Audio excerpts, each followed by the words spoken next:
Hey guys, this is Dr. Hub. In case you haven't subscribed, please do subscribe for updates. Acclimatization to the high altitude.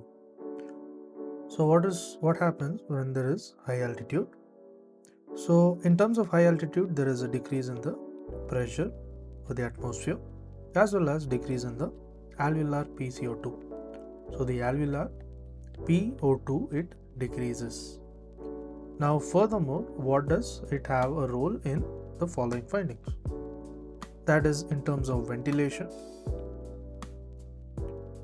This will have an increase in the alveolar ventilation. So alveolar ventilation is increased. Then looking at the arterial blood, this will have a decrease in the PA2.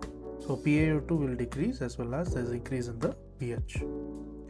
Next we look at the PB, the pulmonary blood flow.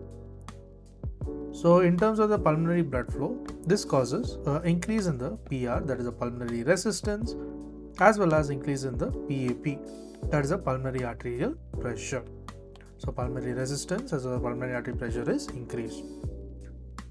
Next we move on to the OHDC.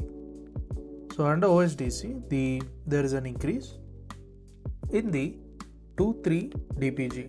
So increase in the 2,3 DPG as well as there is increase in the PSG. Next is the shift to right. Next is the shift to the right. And then comes the erythropoietin.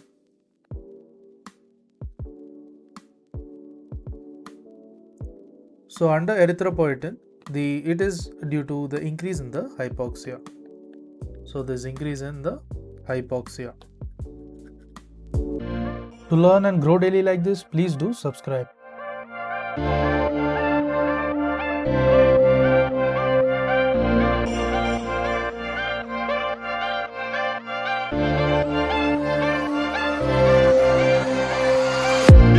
you.